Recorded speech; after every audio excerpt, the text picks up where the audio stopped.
एक समय श्री महादेव जी पार्वती के साथ भ्रमण करते हुए मृत्युलोक में अमरावती नगरी में आए। वहाँ के राजा ने शिव मंदिर बनवाया था, जो कि अत्यंत भव्य एवं रमणीक तथा मन को शांति पहुँचाने वाला था। भ्रमण करते समय शिव पार्वती भी वहाँ ठहर गए। पार्वती जी ने कहा, हे नाथ, आओ आज इसी स्थान पर हम चौसर पान से खेलें। खेल प्रारंभ हुआ। शिव जी कहने लगे, मैं जीतूंगा। पार्वती जी ने कहा, जीत तो मेरी ही होगी। इस प्रकार उनकी आपस में वार्तालाप होने लगी। उस समय पुजारी जी पूजा करने आए। पार्वती जी ने पूछा, पुजारी जी बताइए जीत किसकी होगी? पुजारी बोले, इस खेल में महादेव जी के समान कोई दूसरा पारंगत नहीं हो सकता, इसलिए महादेव जी ही यह बाजी जीतेंगे। परंतु हुआ उल्टा, जीत पार्वती जी की हुई। अतः पार्वती जी ने गुस्से में आकर पुजारी को कोढ़ी होने का श्राप दे दिया।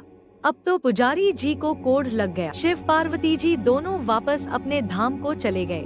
कुछ समय पश्चात स्वर्ग लोक से अप्सराएं पूजा करने मंदिर में आईं। अप्सराओं ने पुजारी के उसके कोढ़ी होने का कारण पूछा। पुजारी ने सब बातें बता दी। अप्सराएं कहने लगी, पुजारी जी आप 16 सोमवार का व्रत करें तो शिव जी प्रसन्न होकर आपका संकट दूर करेंगे।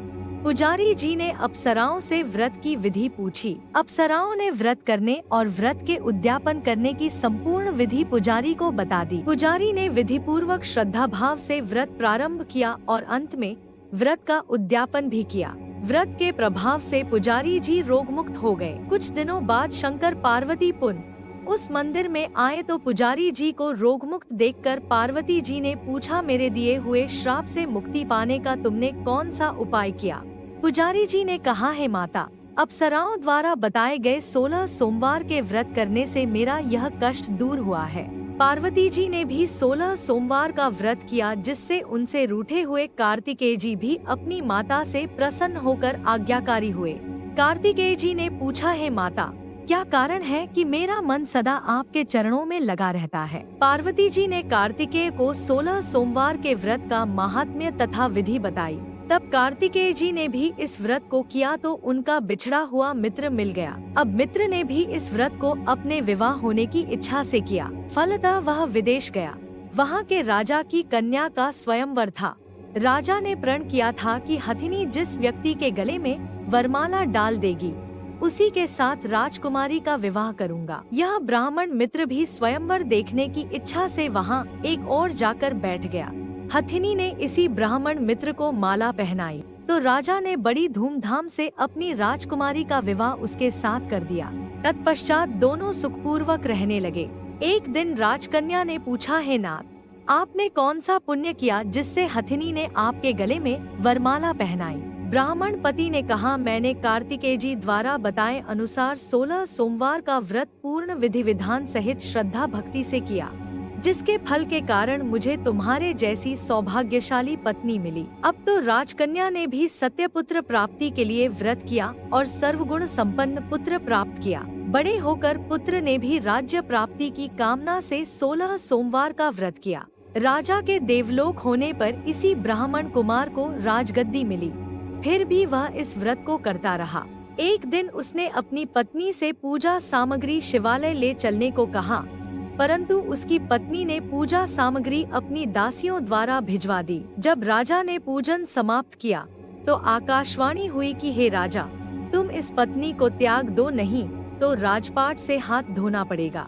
प्रभु की आज्ञा मानकर उसने अपनी पत्नी को महल से निकाल दिया। तब वह अपने भाग्य को कोसती हुई एक बुढ़िया के पास गई और अपना दुखड़ा सुनाया तथा बुढ़िया को बताया, मैं पूजन सामग्री राजा के कहे अनुसार शिवालय में नहीं ले गई और राजा ने मुझे निकाल दिया। बुढ़िया ने कहा, तुझे मेरा काम करना पड़ेगा। उसने स्वीकार कर लिया।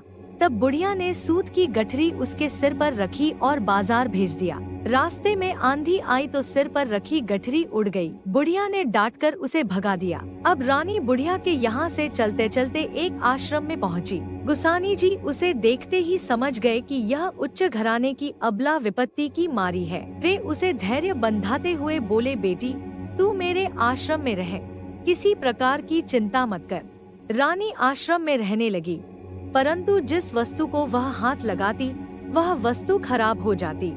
यह देखकर गुसानी जी ने पूछा, बेटी किस देव के अपराध से ऐसा होता है? रानी ने बताया कि मैंने अपने पति की आज्ञा का उल्लंघन किया और शिवालय में पूजन के लिए नहीं गई। इससे मुझे घोर कष्ट उठाने पड़ रहे हैं। गोसानी जी ने शिवजी से उसके लिए प्रार्थना की और कहा, बेटी तुम 16 सोमवार का व्रत विधि के अनुसार करो।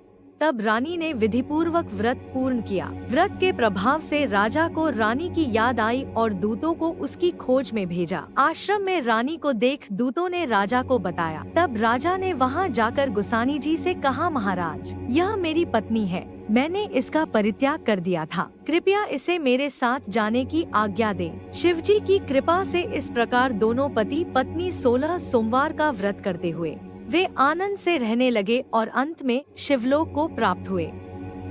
कथा सुनने के पश्चात शिवजी की आरती जय शिव ओंकारा गाएं।